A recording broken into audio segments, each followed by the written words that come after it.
Everyone, please get up. It's a game. Welcome and thank you for being here. Thank you. So if you didn't know, this is on artificial intelligence and emotional intelligence. Which is a really important and hot topic.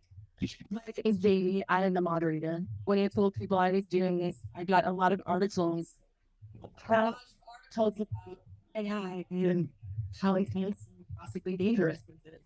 So it's a great topic to talk about and an important one. So I'm going to introduce our panelists, and they're going to talk about what they do and their role in AI and emotional intelligence. And we'll have a great group of questions to ask them. And then if we have time, we'll take some questions. So if you have anything come up while we're talking, please, we're nothing because we want to hear back from you. So, Andre. Hey everyone, my name is Andre. I use UC Berkeley for computer science. So I've studied that. I used a big profession working as a software developer for the past 10 years. About 5 years ago, I started a personal journey to my personal development in the world. And then started a business to help people with their personal development and their inner world. So I kind of shifted from this very logical mindset and way of being to this kind of energetic, emotional, ooey gooey kind of way of being.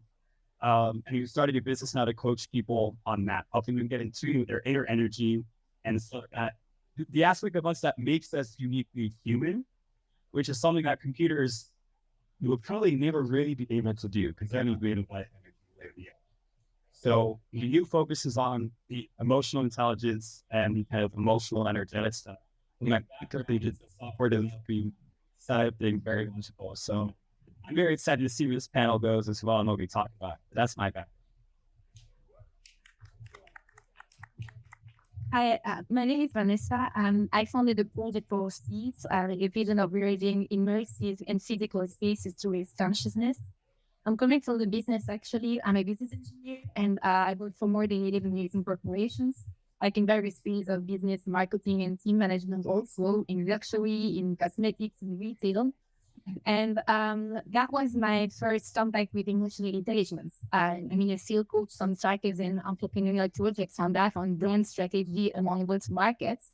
And when you take all the brand management perspective, what makes brands strong? What makes that you win the heart and the mind of people, of your consumers, and the things that you're going to stay in their heart and it gets overwhelmed by competition at first. So there was a brand management part, and then there was a whole leadership part in the management, the management of teams and how do you lead teams to business success. Now we're really talking about business and making money and profitability out of it.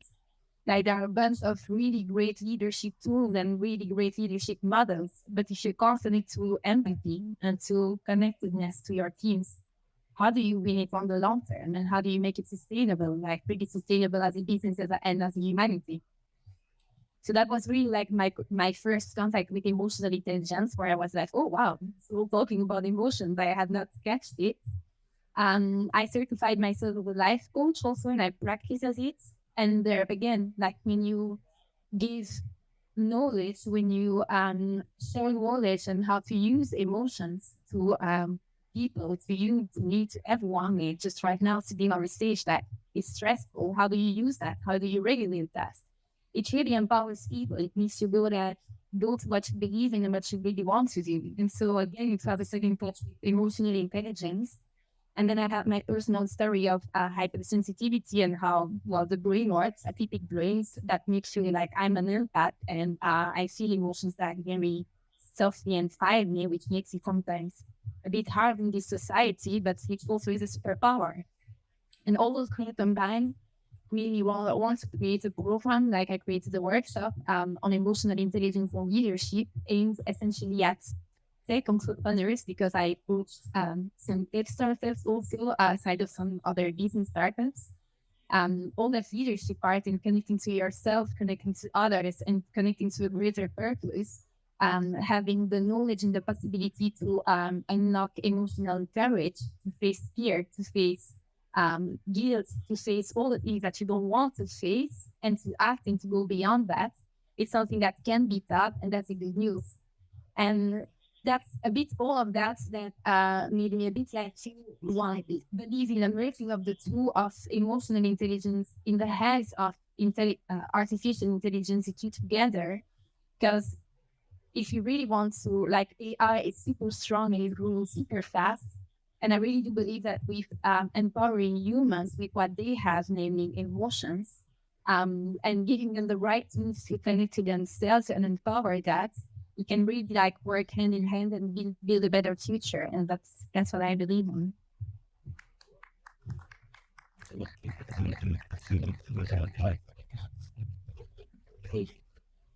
Hi everyone, my name is Isabella Bedoya. I'm the founder and European AI. My background comes from digital marketing, some policy marketing. I used to work in agency, right, in project companies, so like Fortune 500 brands, even some important top 10. And in the process, when part of the reason I started my own agency, I realized the power of AI. I started using AI a lot for like not so much for like the content creation side of things, but more so for like the processes, empowering the team members and helping them with their marketing processes. And in the process, I realized that the biggest thing is people have this fear as soon as they realize the power of AI. It's immediately, oh my gosh, it's an existential crisis. What am I doing here? What have I been learning? All of that. So that motivated me to start Marketing Blues AI with .ai, which is essentially teaching other organizations and brands and even, law firms, which that's been kind of exciting, teaching them how to use AI in marketing and how to also coach your team members to not go through that, that little bit of existential crisis I positize. So I'm really grateful to be here, and I'll pass it back to All right, so we're gonna open it up for specific questions about artificial intelligence and emotional intelligence. The question is a question. Okay. So, what is the role of emotional intelligence in a world that is increasingly dominated by artificial intelligence? And how can we really ensure that AI is designed with empathy and ethical consideration? To go first? There's two parts. What's the role of EI?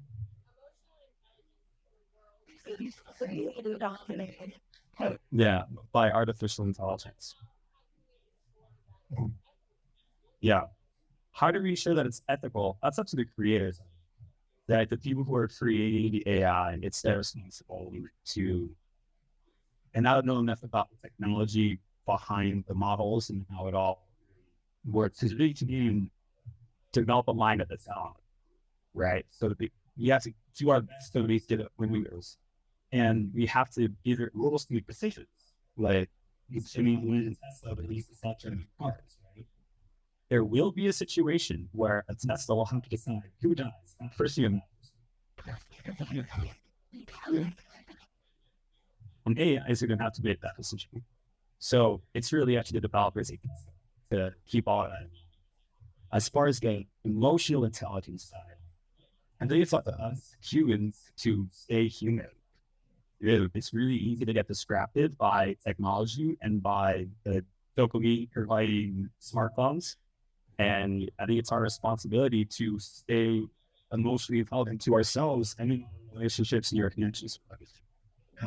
It takes a practice of being aware of yourself and having a strong, I think, body connection, because that is what makes us human, right? Is really that emotional intelligence within ourselves. And once you understand kind of yourself and your own emotions and are intelligent within yourself, and you understand your experience, then you will understand this human experience in general and kind of everybody else.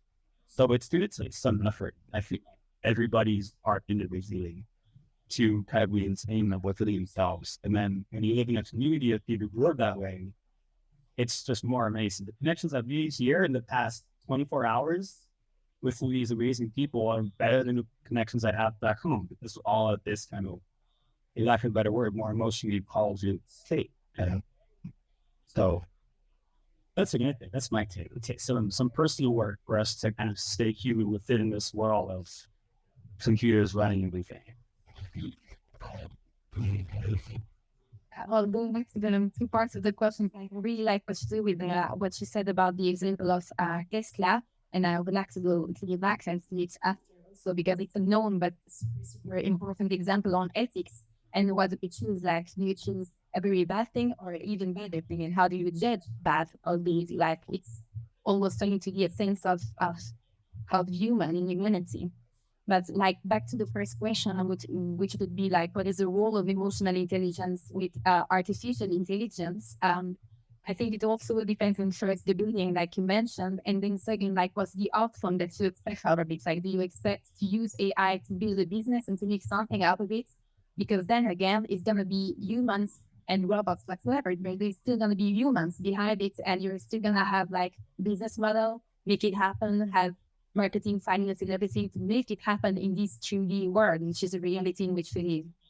And when you go on that perspective, it's more really like looking at the business people behind it. Like, I worked for a startup in tech.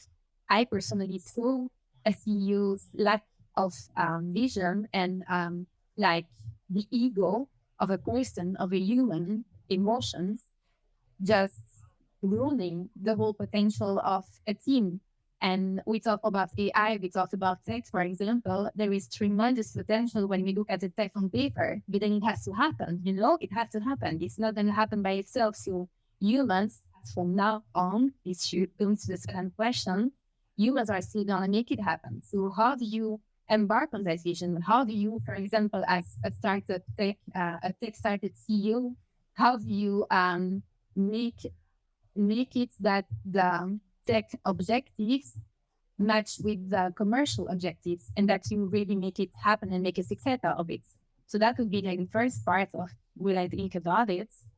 And then going back to the ethics and the empathy, like there is a lot of knowledge that has to be shared about that, and there is a bunch of super great research. Like, we're not just sharing about it, but people are really experts in the topic. And when you look back at AI, you have different types of things that are named AI. You have the machine learning. Like, I'm not going to go into details of that, but machine learning is basically like being able to catch data and treat it much more faster than and learn from it also much more faster than the human brain could do. Then what's coming next is the artificial general intelligence, I think it's AGI, integrating emotions. So I think your question goes like also in two parts. Is the ethics like how we're going to integrate emotions? Can we really expect from an AI to use emotions and have the same output, empathy, like humans? Or should we instead talk about human empathy, artificial empathy, and just consider it as two different things with like two different skills? And I think that would be like one of the best and the most peaceful outcomes of it, to really consider them as separate skills with, of course, many things that come across each other. And again, it's the why. Why do you use human empathy? Why do you want to use it? Why do you use artificial empathy? And why do you want to use it? And it comes back to intentions and it's also one of the things we're going to discuss after, but the intention behind it is super strong and it has to come first. So when it comes down to both AI and BI, definitely, definitely intention does matter. There's a lot of things already headlining the news of bad actors, right, doing scams, pretending to be, like there's one father, like the grandmother's scam or something like that, where they call with like the grandmother's voice, pretend that something's happening. So we're starting to see more of it. And I don't know if anyone saw the 60 Minutes report that just came out 2 days ago, and where they were pretty much giving an example of Bard, which is kind of like ChatGPT, but Google's version. And it was interesting because it really, when it comes down to like AI or like my use case with AI, a lot of it has been with ChatGPT, when it comes down to that, it's predicting. It's predictions. It's predicting what it's going to say based on all the information that it's gathered and learned from. So in cases like that, if you prompt it, prompting mothers when you give like an input, like something that you wanted to do, there was an example that they did, like for sale, new shoes, or no baby, something like that. Like doing something related to like a child. And Bard made this poem that tapped into a little bit of an emotional answer. And it was interesting because it's not emotional, but it was able to predict, and it was going to be an emotional response. So this is where we have to, differentiate that at the end of the day, it is AI. It still needs humans. It needs humans to like interact or to pay what it is on need to create. And it goes back to like, what Andre was saying too of how it comes down to like the bad actors, right? It has to be ethical around it. Because it's up to the creator, whoever is creating the prompts, right? That's usually what matters. So that's a really good question. It's a big question. And something that you were saying, it's not really my next question, but is there a virtue with us moving faster? We think AI to go faster. I mean, our world is already like go, go, go, go, go, go, go. And it's had a lot of time to conversations that I think you don't really think about. And the practices that we do can slow us down. So I'll get to that later, but that like kind of a part C to this question is, can you teach emotional intelligence? And as far as our educational systems are, like, how can we integrate that? How do we even integrate that when you look at the state of the educational system like it is? Yeah, really good question. Can you teach it? Yeah, we can teach it. There's a book called Emotional Intelligence. I think I read it 7, 8 years ago, and it didn't make sense to me.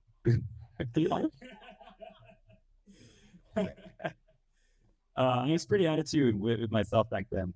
I think the way you teach it is kind of what I was saying before. You have to learn it within yourself first, right? And that's the AI, right? The AI is going to learn emotional intelligence in whatever scale that it does by reading about it from what we give it. But humans, we can learn it within ourselves, right? The second part of the question, which was, can we teach it in the educational system? We get into politics, which I don't really touch. Can it be done? Yes. Will it ever be done? I hope so. Chances are prominent, but I hope it does. And I think it depends. Some schools or some states are trying new types of school systems. I'm not too familiar with them.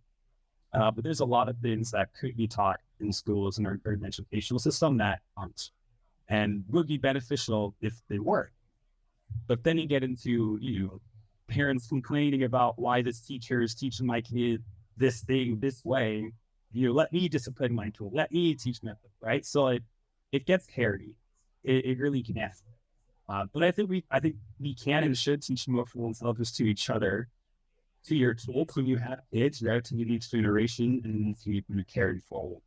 So I think it starts with yourself. If you were not taught emotional intelligence before, I was not, right? I can break the chain by learning it myself, and then teaching it to your kids and to me. Yeah, I totally agree with your points. Yes, it can be taught, and yes, it should be taught. Like yes, like 3 times should be like the first thing that would be taught. But then that also raises a question: how do we expect the system or educational system to feed us with that, or are we going to look for that? Because I mean, might be a bit drastic, but it's not an excuse that the context doesn't provide. It's something that we don't look for it. And if you want to empower individuals and empower children, like we're now talking about children and next generations, yes, tackling into their emotions, understanding them and using them, managing them, regulating them is so important. It's key. Like it's really the key of everything. Like we were talking a bit before about emotional courage. It's empowering. It's like even more empowering than any AI. Like when the day that you are okay to feel some fear, to don't go that something that you believe so much in, or don't have that conversation that is gonna make you feel so uncomfortable, or feel the doubts, feel the uncertainty, feel all those things that make you have such that super uncomfortable feeling in your body, because your body is telling you like, no, no, no, please, I don't want to go there. But yes, that is there. That is exactly right there. And there is that famous quote that also says that's where fear is, that you should go, and that's exactly that. So I guess teaching emotional intelligence, and especially empowering children agents with emotional courage, having the courage to feel those emotions that we don't want to feel, and to act with them, to act boldly and to go through them. It's empowering people. So of course it's not the topic of the debate now, but is the current system wanting individuals to be empowered? Open question, like really open question. And that's one of those. So is it taught yes or no? That's one topic. Can it be taught? Yes. Like basically, emotional intelligence is about perceiving emotions, like for yourself and for others. It's about perceiving them, understanding what is, understanding that feeling sadness is not the same thing that feeling anger, whatever the behavior behind it. Because you might have people wanting to punch somebody in the face just because they're sad, not because they're angry. And that's a huge difference into the conversation that you can have with people, and with the conversation you have with yourself. And we had our, like, we're not gonna have a whole lesson of emotional intelligence right now, but that's it. Like the regulation, the management, the use of it. Do you build contexts that help you and support you go through what you want, because you know there's gonna be emotions. So yes, it can be taught, and definitely it should be taught. And if it's not coming to you, go and grab it. Just go and do it, because that's gonna make the huge difference in your life and in the ones of the others. So I definitely agree. Emotional intelligence should be taught, especially in education and the educational system. A lot of the times, a lot of people come to it when they get into adulthood, and as a society, we probably could perform a lot better if they knew how to be more emotionally intelligent. Now, when it comes down to AI coming into the school system, it's a question more of, is it going to be allowed, but also are kids already using it? Because I know a lot of people that are already using it, even though their schools haven't even made a stance on it. So it might be this thing that it just stays underground for the students. I do think though that it should be a topic of conversation, and it's only a part of our evolution, right? This has happened many, many times. Every time we go through like another paradigm shift, it's a new mentality. We have to pretty much empower other people to adopt, and that can be challenging. So I think for both emotional intelligence, artificial intelligence, something that everybody should be doing their due diligence to learn and to adopt into their lives. I just want to say one more thing from what you were saying about kids. It's so much easier to learn your emotions when you're a kid. Because when we're an adult, we've got 3 decades or more of shutting them down, is bottling them up. So it's way easier to learn. So should we teach it? Totally, because if you don't, it's a lot harder to learn it as an adult. So definitely starting, teaching it to catch them young is, the way to go. What you said about Tesla struck me and scared me at the same. Terrified me, actually, is more like the correct word. But one of the questions is, how can we ensure that AI doesn't have bias or doesn't discriminate? And that's an extreme case, but it's a really solid question. And if you have any more information about your comment, I would certainly love to hear it, because I just never thought that ever. Do you want to take this one first? How do you make sure AI is not biased? It's based on the input that you give it, right? AI learns from the data, and the data that it gets is what it's going to use to make its answers. So if it's learning off of Anglo-Saxon English, that's its knowledge base. It is going to be biased, right? If it learned off of English that was translated from some other language, it's going to be biased based on true inflation. A big part of AI, and maybe it's I'm more in talk about this, is just neutral language processing. And you have to, I don't know enough about how AI is taught in different languages, but you have to teach it how to understand English, and then teach it to understand Spanish, and then the English language, and it's English. And it's just language. That doesn't even bring race into the question, right? So it's probably an insanely complex thing to solve, to have it be unbiased. Um, Maybe having was checks within the logic, like it made a decision, kind of like rocket science, that one decision gets made, and then the next 30 seconds at least is just checking that answer to make sure it's the right answer. You can answer it. Maybe that kind of thing happens here. Maybe a decision is made on the AI, and then the next set of things that before it outputs that answer is checking, is this biased? Am I hurting anybody?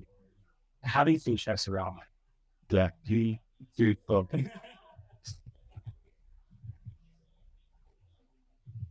Yeah, I totally join you. And well, some of you might be familiar also with the term of cognitive biases, like the brain has a lot and many, many cognitive biases.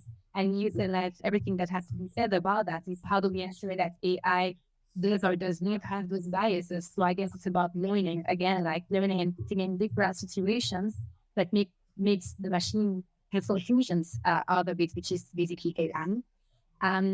But yeah, I just want to be a bit more like opposite to the question itself, because I really got into wondering, are we not expecting things from an AI that we ourselves as humans are not doing? And why are we, it goes back to the intention again, it really goes back to the intention. Because it seems to me that that whole debate, which is a good one, which is the one that has to happen, there has to be rules or thoughts and things that are said about it. But are we not now expecting from an AI that it has no biases, no nothing, that it is straight, like what is straight, what is right, what is good, what is bad? Like we as humans, we just can't define that. That's part of the things that we can't define. That energy that we're talking about from the beginning is another topic, but it's also something that we can't define. And it seems to me that, of course, that, like, don't misunderstand me, there has to be a discussion about AI ethics and like a bit of a way of a guidance and intention behind it. But in the end, are we not expecting from an AI that it has no bias? Why, just like by sitting here, we have biases. In every conversation you have with somebody, you have your biases. You're so unconscious of it. Like only 5% of our brain is conscious, right? And 95% is unconscious. So it seems to me, and I have to say that I'm a bit uncomfortable and a bit like not so happy about the topic itself, because it is not like human ego to ask of a machine and of AI to be able to do something that themselves they don't do, and is it not shifting the attention to another place on the one inside where they should go? And like right now, we're facing a tremendous change, like global change, huge change, and it's doing so quickly also. And it's really time that humans going look inside. You were talking about the inside. That's where the answers are. Of course, you're saying it's gonna come with AI also, but go and have a look inside, get help from the others, sharing our paths and how we have each and every one of us walk the path with humility and with biases, and they're gonna be there. So yeah, I don't know about the AI, but I think it's the same question that should be raised about humans themselves, with a lot of kindness and intention, with a lot of kindness. But take the mirror and look at yourself first, you know? I love that. So when it comes down to like AI and its bias, what I like to do is I look at who is like created of the AI in itself. For example, ChatGPT is created by OpenAI. Broaden is created by Google, and now Elon Musk is working on Truth GPT, right? So I think going back to who the parent company is matters, because you can follow kind of like their beliefs, their ethos, the core values and stuff like that.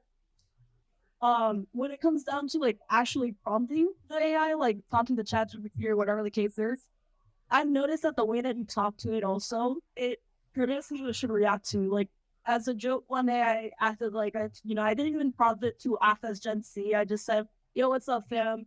And it replied back in slang. And I was like, that's hilarious because I didn't tell it to reply to me in slang, but it predicted because of that kind of language, it should react to me in that scenario.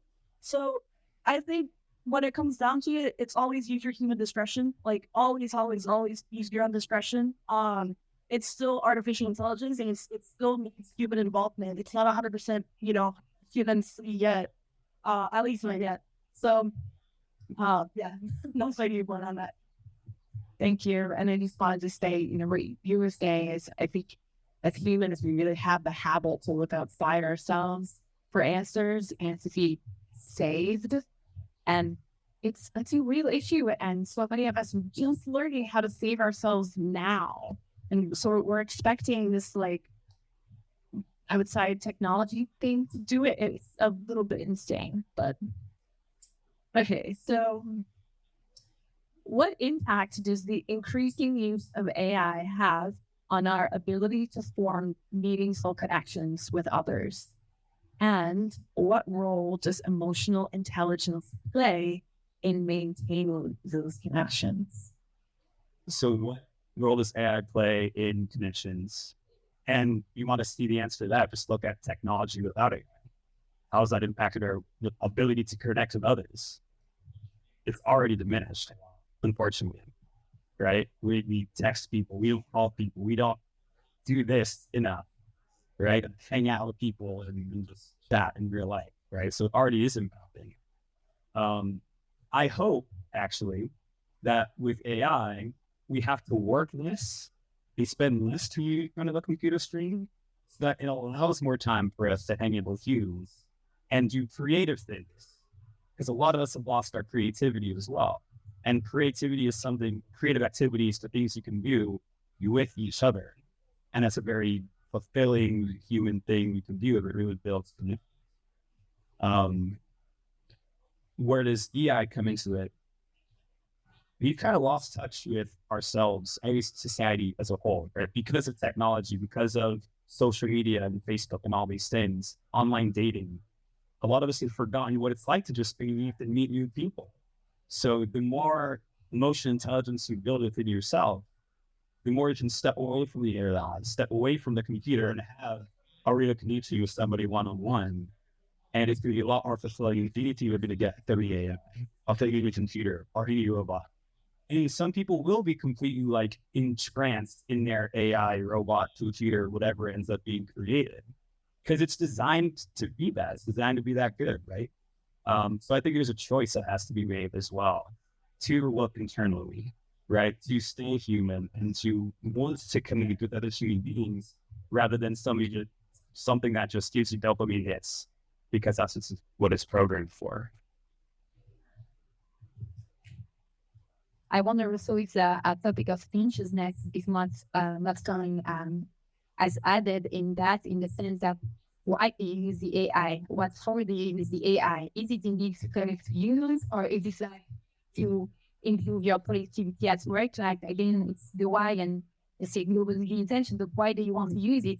And I think that also tremendously changes the question itself. Of course, it has impact. It has just using an AI and go faster, go quicker in what you do, for example, at work. Is it going to change the time that you have on the site? So what are you going to do with that time? Do you use it to consciously and meaningfully connect with others or not? Or do you expect it, again, not to come from the outside, to come from technology and whatsoever? And it's fine. I mean, there is no judgment out of that. Super good, so many young people now expect connections and are looking for connections in the digital and immersive space. It's like the statistics are super, super high. Is it good or is it bad? That's again another question. But what is connection then? What is connecting with people? I mean, sorry, raising forces at my person. That's not the purpose. But yeah, how do you define the connection? If we're talking about human connection and exchange of energy and I don't know, the heartbeats, what makes your heart pump when you're talking now, and we're exchanging about a topic that passionates us. Can you have it with the AI? Probably, but you're not going to have it with a human then. So again, I think it's just about being conscious of what you're doing and what you expect out of it. It's not going to be the same with a machine, a robot, an AI, or with a human. Is it bad? No, I don't think so. It's just the outcome is not going to be the same one, and that's fine. It's just different types of outcomes that can come out of it. Mhm. This is actually right the hard date, but I actually have a use case for it. And I have actually tried this myself with ChatGPT's help. Going back a little bit to building a little bit fires. I did prompt ChatGPT to give me like gift ideas for people of a certain category and business. For example, let's just say CEOs of marketing firms. What and the prompt would be something like, what personalized gifts can I give them to enhance my relationship with them? I don't really have to think about that. Now I have ideas. I don't really have to go with ideas, but I have more ideas to now go off of, right? So in that sense, like, depends on you use it, because you still need human connection. Like, you still need humans, right, to connect. But AI can definitely impact the way that agents does relationships, and it's more like of a relationship augmentation tool, if anything, because you can then track your relationship that you're building, be a little bit more productive, set reminders and stuff like that to keep up with them. Because as we do right now, like the way that we all live lives, everybody's busy running around, and something we need touch with people, and it's part of day-to-day life. But like, you start building a list. I actually have a little bit of an ebook, but it's basically like, if I know, top 10 people in my life right now that I want to support in some way, shape, or form and provide value, and I prompt ChatGPT with like, I don't even have to give them like real names, but I can just say what they do or what projects they're working on, and I ask, how can I add value to their lives? How can I make their jobs easier? It'll give you ideas and examples. And that's also very create value with relationships, right? We always want to be useful and helpful to other people to make that relationship even better. So for things like that, it has been really useful, but it still requires the human element of connecting and the compliments and, and actually talking to people, and like we're doing right now, actually meeting in person in real life. So I agree with everyone here on the panel. This is a really good question. Again, very, very deep question. I just want to comment that as someone who was born in the 1970s, I really miss like the fine art and the art I used to do, the connection I used to have. And I like seeing and kind of looking to you all the time. I just feel those, I just don't want to do it anymore. It would be great if we could somehow and get high and to support us to be able to have more communication and more of that experience. So we only have a few minutes left, and I do have a lot of other questions. We could be here for hours. But I wanted to see if anyone had particular questions. Okay, there's a couple. You raise your hands first. I really feel like you're looking to the AI like something like it's going to happen. It's so small. I really believe that AI is going to compete with humans in the world. That it's going to be acting to we're not going to recognize the world the next years, and it's going to be completely different. Please talk about this, about the real AI that it's coming, that it's going to change everything, and not about things that are beautiful. I think part of it is that we don't know what's coming because it's not created yet, right? There's potential. Facebook had two AIs that started talking with each other, created their own language, and we had to shut it down because we couldn't understand what they were talking about. Right. So again, it kind of goes back to the first question. It's up to the creators to make sure that to make sure what is being created is not going to compete with us in ways we don't want to. Right. Tesla has their Tesla bot, humanoid robot, which is coming soon, which is designed to be this and not move more than 5 miles an hour. So you cannot on it. Right. So it really is up to us, the creators of the AI, to make it in such a way that it doesn't compete in ways we don't want to. It's going to compete with like jobs, right? Just like technology does all of that stuff. But it almost sounds like you think there's like an evilness coming, which, I mean, and there's evil people out there, right? I'm sure someone's going to create something that is an evil thing from AI, right? Of course. I mean, war is one of the biggest sources of innovation on this planet. So of course there's going to be weapons that are AI generated. And we don't know what's going to happen yet is the thing. You really just don't know. So I think we can take it a step at a time. And that's why I think the EI art comes in, right? Hold on, let's not build it yet. Let's talk about it. Let's discuss. And it's in the hands of whoever's creating, really. What you say also refers to the pace there, because if AI is able to treat information so much faster than the human brain is coming, it is coming to what you also said before, like errors are going to happen before human errors will happen anyway also, just if it take more time. So it's like also not about in the end having errors and failing before to learn from it. So yeah, again, like there is a question of what do we expect from AI. And then to sound even more woo-woo, like Buddha said, the only thing that doesn't change is change itself. So why are we so scared that things change? Yes, it can change to the good, into the bad, and it's going to happen so much faster because of the amount of data that can be treated. And it really goes back to how can we ensure there is human control? A little bit like benchmarks, I would say benchmarks along the way.